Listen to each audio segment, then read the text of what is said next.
Hallelujah. प्रभु की स्तुति और प्रभु की महिमा होने पाए।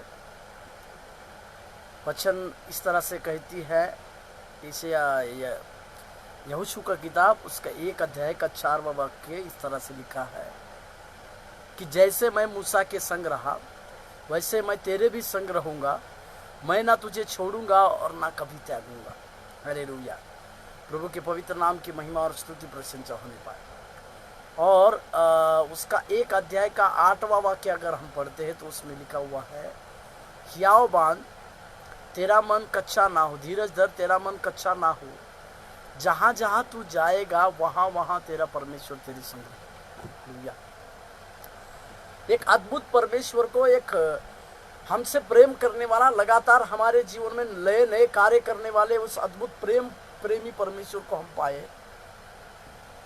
और उस प्रेमी परमेश्वर के उस वायदे को जब हम कभी स्मरण करते हैं तो परमेश्वर हमें यह साबित कराता है कि भजनकार भजन संहिता में इस तरह से भी लिखता है कि मैं कहीं पर भी चले जाऊं तो परमेश्वर वहां है।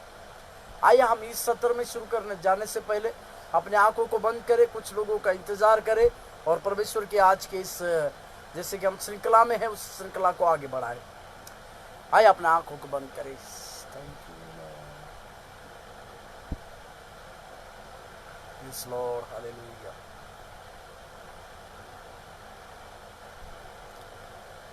गहरे प्यार से तूने प्यार किया, गहरे प्यार से तूने प्यार किया, माँ से गहरा है प्यार तेरा, माँ से गहरा है प्यार तेरा।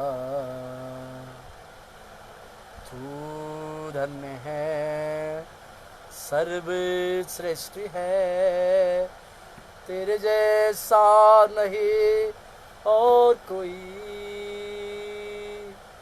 तू धन्य है, सर्वश्रेष्ठ है, तेरे जैसा नहीं और कोई। Hallelujah, hallelujah, hallelujah, hallelujah, hallelujah, hallelujah, hallelujah, hallelujah. धन्यवाद प्रभु, धन्यवाद प्रभु, धन्यवाद प्रभु। स्तुति प्रशंसा और करते हैं परमेश्वर। हालेलुया, धन्यवाद प्रभु, धन्यवाद। हमारे जीवन में परमेश्वर तेरे कार्य होने के लिए हम प्रार्थना करते हैं, तो आशीष दे और अनुग्रह कर, यीशु मसीह के नाम से। Yes, hallelujah. प्रभु यीशु मसीह के सामर्थ्य और जीवते नाम को धन्यवाद देते हैं। उस परमेश्वर के द्वारा आपको अभिवादन करते हैं, क्योंकि उस परमेश्वर की बातें, परमेश्वर के कार्य लगातार हम लोगों के साथ चलती है, लगातार हम लोगों के साथ बनी रहती है। इसी के लिए मैं परमेश्वर के नाम को आप सबों को अभिवादन करता हूँ। जैसे कि हम सब लोग जानते हैं, आप सब लोग, कि हम एक नई श्रृंखला में हैं। उस श्रृंखला का नाम प्रार्थना को सुनने वाले 7 कदम को हम दिए हैं, या प्रार्थना का जवाब देने वाले 7 कदम को हम सुने हैं। जो लोग नए हैं उनके लिए मैं फिर से, हम 5 कदम जो पढ़े हैं, या 5 कदमों के ऊपर जो हमने चर्चा की है, उन 5 कदमों के बारे में मैं आपको बताना चाहूँगा। मैंने दूसरे दिन में आपसे एक पहला कदम के बारे में प्रचार किया, वो था कि हमें निर्धारित करना है कि हमारी आवश्यकता, हमें ये निर्धारित करना है कि हम परमेश्वर से क्या चाहते हैं। दूसरा मैंने आपको कहा कि पवित्र शास्त्र को पढ़ना चाहिए जो हमें उत्तर देने का वायदा करती है। मैंने तीसरा कदम आपको बताया कि मनचाही चीज़ों के लिए परमेश्वर से पूछना हमें आवश्यक है। चौथा मैं आपको कहा, विश्वास करें कि हम प्राप्त कर सकते हैं। और कल के दिन में मैंने फिर से आपको बताया कि प्रभु के वायदों के ऊपर हमें ध्यान देने की आवश्यकता है। इस प्रकार के हम 5 कदम प्रार्थना का जवाब देने वाले उन 5 कदम के बारे में हम लगातार अच्छा रीति से ध्यान से हम समझे हैं और ध्यान से इन बातों को सुने। आज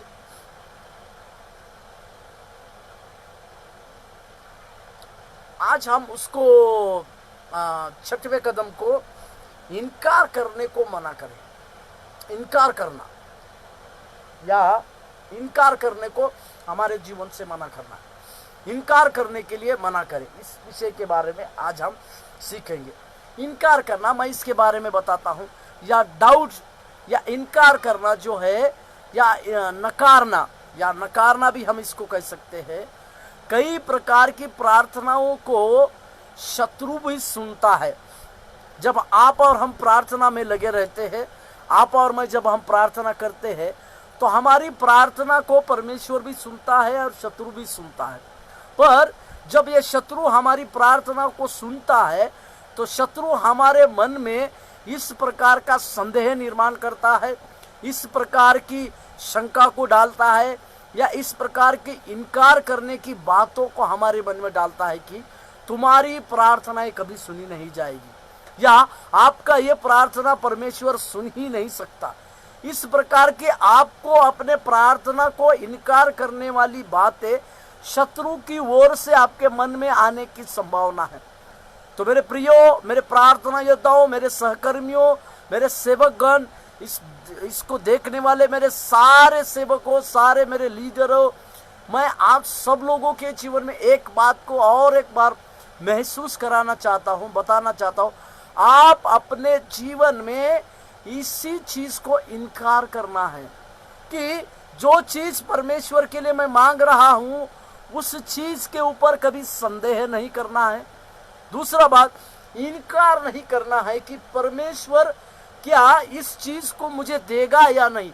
इस प्रकार की बातों को, इस प्रकार के उठने वाले इनकार करने वाली आत्मा या हमारे अंदर संदेह निर्माण करने वाली आत्मा को हमको इस संदेह निर्माण करने वाली आत्मा को हमें हमारे मन से इनकार करना है।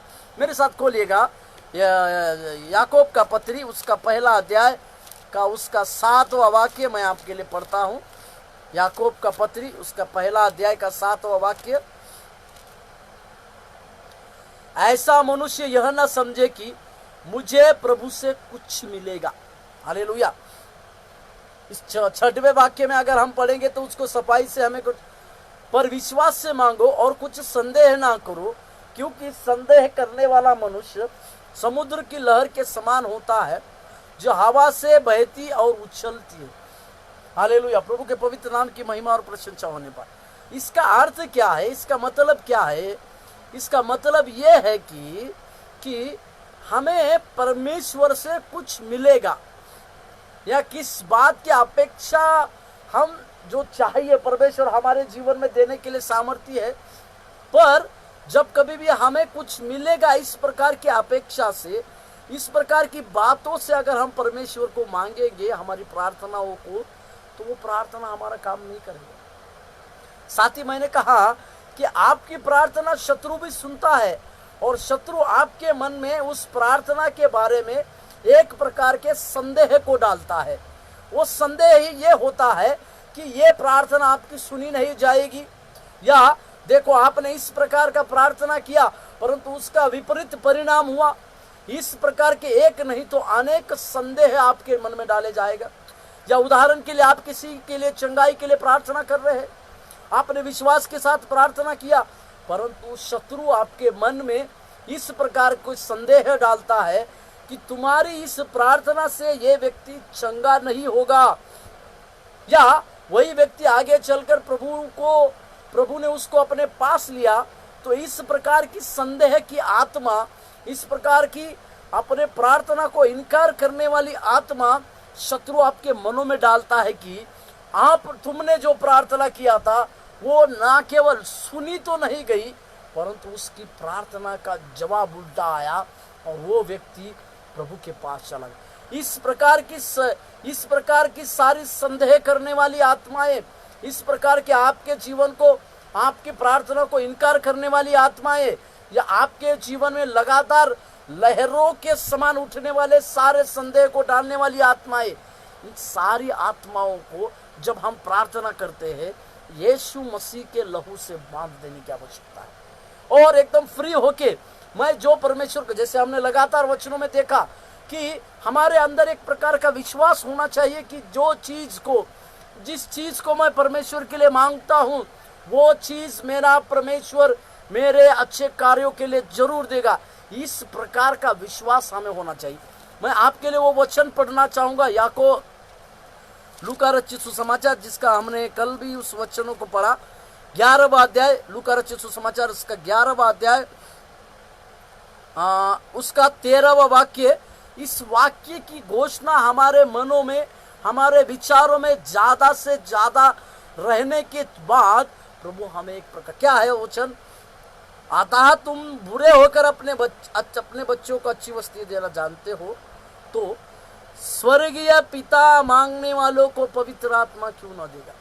ये जरूर बातें पवित्र आत्मा मांगने के बारे में है, परंतु मैं इसका संदर्भ इसी के लिए जोड़ रहा हूं कि जो बच्चे उस पवित्र परमेश्वर को, वो सामर्थी परमेश्वर को मांगते हैं, तो हमारा परमेश्वर हर एक की मांग को हमारे लिए, उसके बच्चों को, जो उसके बच्चे उसको पुकारते हैं, उन सारे अपने बच्चों की बातों को क्यों ना सुनेगा। हालेलुया।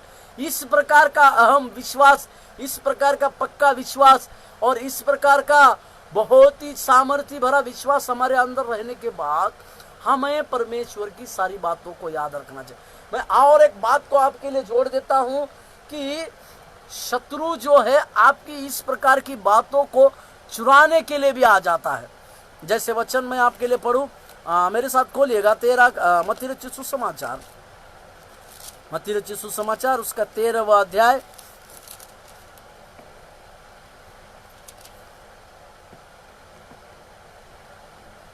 मत्ती रचित सुसमाचार उसका 13वां अध्याय का 25वां वाक्य। पर जब लोग सो रहे थे तो उसका शत्रु आकर गेहूं के बीच जंगली बीज बोकर चला गया। हालेलुया।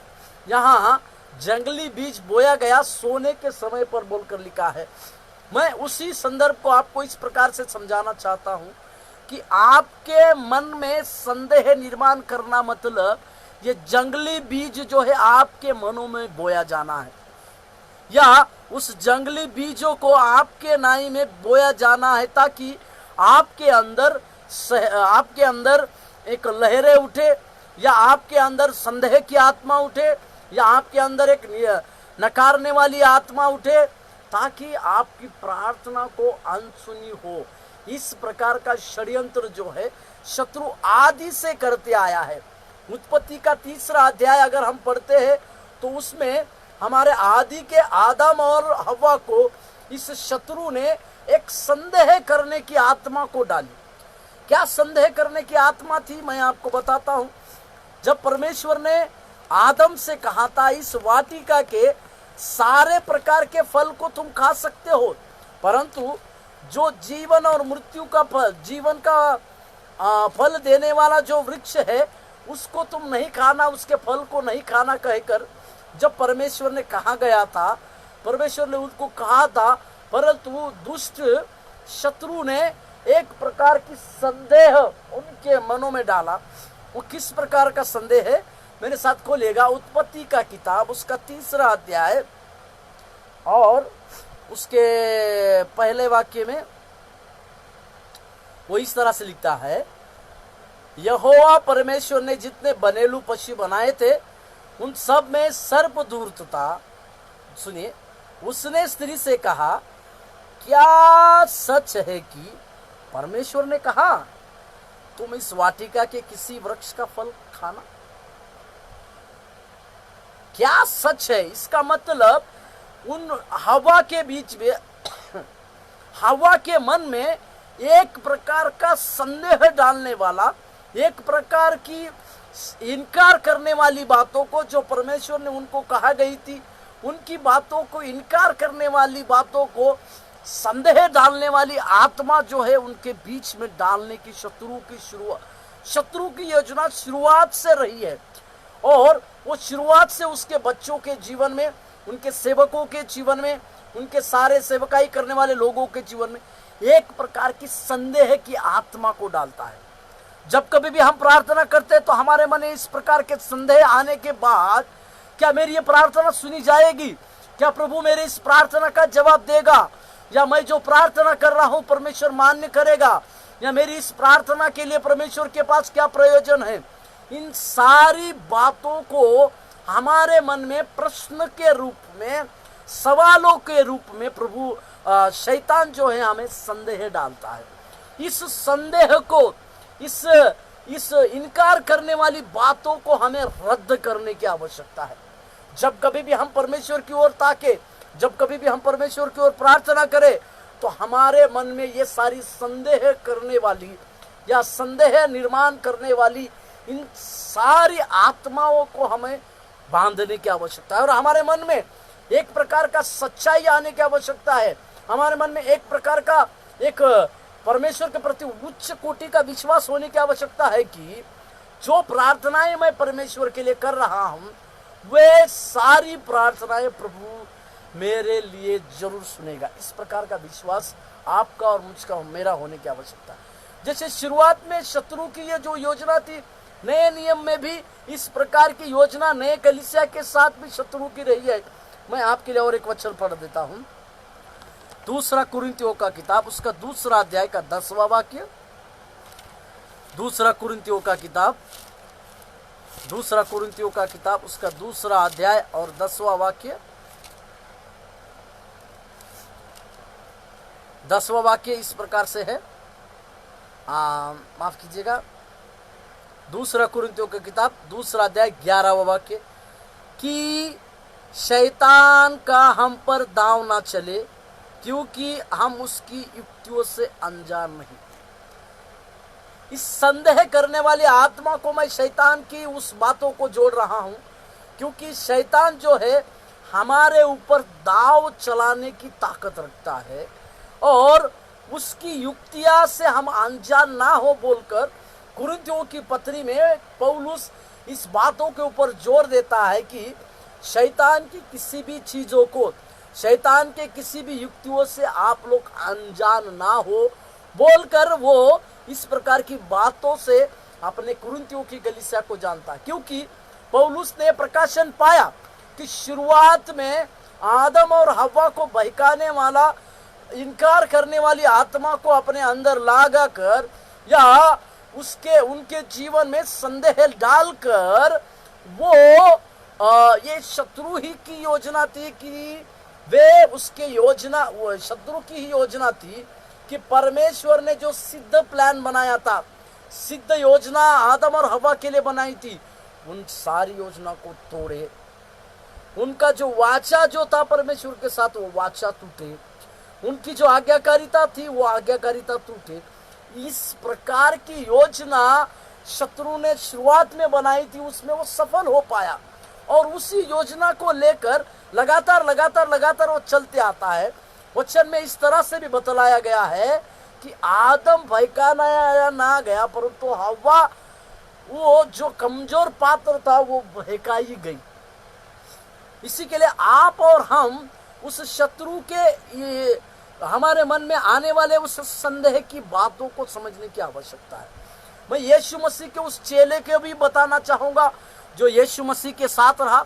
उसने आश्चर्य कर्म को देखा, उसने 5 रोटी 2 मछली 5000 पुरुषों को खिलाते समय देखा, यीशु मसीह पानी पर चलते आते समय देखा, और समुद्र और तूफान को यीशु मसीह थम जा बोलकर,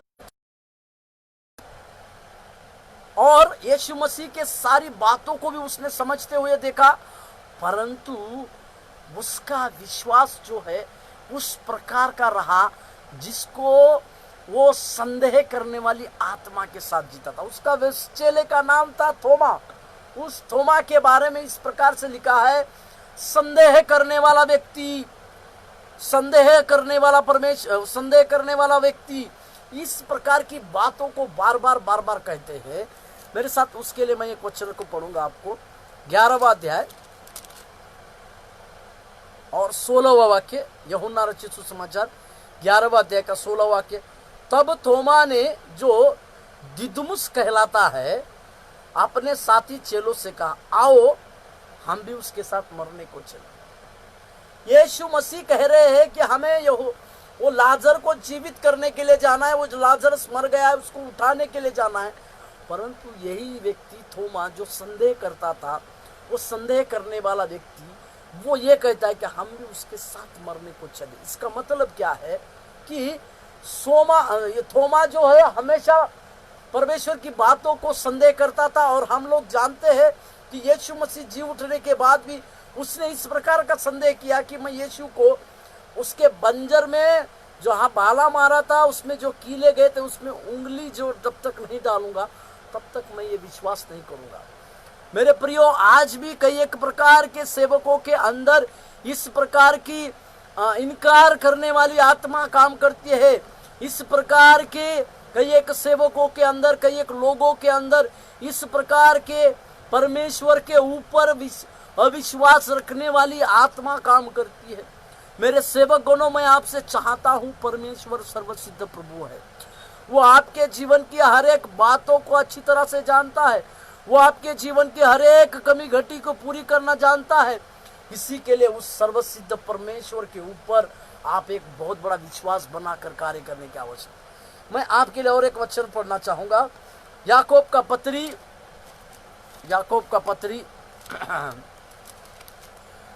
उसका 4 अध्याय और उसका 7वां वाक्य मैं आपके लिए पढ़ देता हूं। इसीलिए परमेश्वर के अधीन हो जाओ और शैतान का सामना करो, तो वह तुम्हारे पास से भाग निकलेगा। वहां पर लिखा हुआ है, शैतान का सामना करो तो वह तुम्हारे पास से भाग निकलेगा। हालेलुया, प्रभु के पवित्र नाम की महिमा और प्रशंसा होने पाए। यदि हम उस शैतान का सामना करेंगे, सामना करने के लिए यीशु मसीह का नाम लेकर, यीशु मसीह का नाम ही उस शैतान के लिए पर्याप्त है।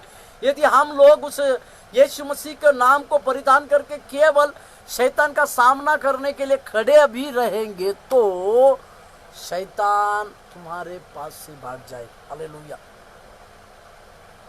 हालेलुया, प्रभु के पवित्र नाम की महिमा और प्रशंसा होने पाए। मेरे साथ खोलिएगा पहला पतरस का किताब, उसका 5वां अध्याय और 8वां वाक्य मैं आपके लिए पढ़ देता हूं। सचेत हो और जागते रहो, क्योंकि तुम्हारा विरोधी शैतान गरजने वाले सिंह के समान इस खोज में रहता है कि किसको फाड़ खाए। हालेलुया, प्रभु के पवित्र नाम की महिमा और प्रशंसा हो। हालेलुया। इसका अर्थ, मैं आपको ये वाक्यों को पढ़वाने का कारण यही है कि शैतान की युक्तियों से हमें अनजान होने की आवश्यकता नहीं है। शैतान की हर एक युक्तियों को समझे, शैतान के हर एक हथियार को समझे, और उसमें से एक हथियार जो है वो संदेह निर्माण करने वाला हथियार है। आपके मनों में संदेह डालता है, आपकी बातों में संदेह डालता है, आपके प्रचारों में संदेह डालता है, यहाँ तक कि आपकी की गई प्रार्थनाओं में भी वो संदेह डालता है, क्योंकि वो शुरुआत से इसी प्रकार को कहते हैं। इसी के लिए उसको झूठ का पिता भी कहा गया है। हालेलुया। और एक वचन को मैं आपके लिए पढ़ देता हूँ, इफिसियों का पत्री, उसका 6 का 16।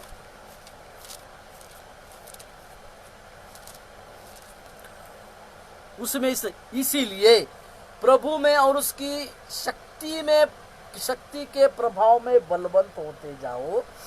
11 परमेश्वर के 10वां वाक्य ही चाहिए था हमें, 10वां। इसीलिए प्रभु में और उसकी शक्ति में बलवंत होते जाओ। हालेलुया।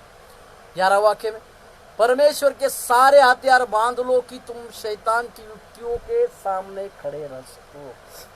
शैतान को अगर लड़ने की, शैतान के हर एक चीजों के साथ हमें लड़ना है, तो हमारे पास परमेश्वर का हथियार होने की आवश्यकता है। और परमेश्वर के सारे हथियार जब हमारे पास रहेंगे, प्रभु हमारे जीवन में एक बहुत बड़ी विजय देगा। हालेलुया, प्रभु के पवित्र नाम की महिमा और प्रशंसा होने पर आज इस बातों को हम सीखे कि शत्रु जो है हमारे मनों में जो संदेह डालता है, वो शंकाएं डालता है, उन सारी शंकाओं को, उन सारे संदेह को हमें प्रार्थना करने के बाद कैंसिल करना है। जब हमें कैंसिल करेंगे तो हमारी प्रार्थना परमेश्वर के लिए ग्रहण योग्य होगी, हमारी प्रार्थना का जवाब हम देखने पाएंगे। इस हमारे जीवन में एक स्वतंत्रता का अनुभव भी हम कर पाएंगे। सबसे पहले हमें इस संदेह डालने वाली आत्मा और एक संदेह शंका निर्माण करने वाली इस आत्मा को हमें यीशु मसीह के नाम से बांध देना है। जब हम इसको बांध देंगे, जब हम इसके विरोध में आएंगे, तो हमारी प्रार्थनाएं परमेश्वर योग्य रीति से सुनेगी। हालेलुया। आइए हम प्रार्थना। स्वर्गीय अति महान परमेश्वर, जिन जिन प्रार्थनाओं के विरोध में शैतान और उसके दूत खड़े होते हैं, उसका सामना करने के लिए अपने बच्चों के ऊपर तेरी आत्मा का अभिषेक होने के लिए हम प्रार्थना करते। तेरी सहायता और तेरे बहुतायत के कार्य हमारे जीवन में होने के लिए हम प्रार्थना करते। तेरी दया और तेरा अनुग्रह मिलने के लिए हम प्रार्थना करते राजा। हमारे मनों में प्रार्थना करने के बाद संदेह को डालने वाली आत्माएं, शंका और कई प्रकार के सवाल पूछने वाली आत्माएं जो डाली जाती है, यीशु के नाम से सारी बातें कैंसिल होने के लिए हम प्रार्थना करते हैं। यीशु इस कदम के ऊपर परमेश्वर हमें चलने के लिए तो सहायता कर और मदद। तेरी लगातार आशीष हम सबों के साथ होने पाए। आशीष यीशु मसीह के नाम से मांगते हैं। आमीन। आमीन। वो आपको आशीष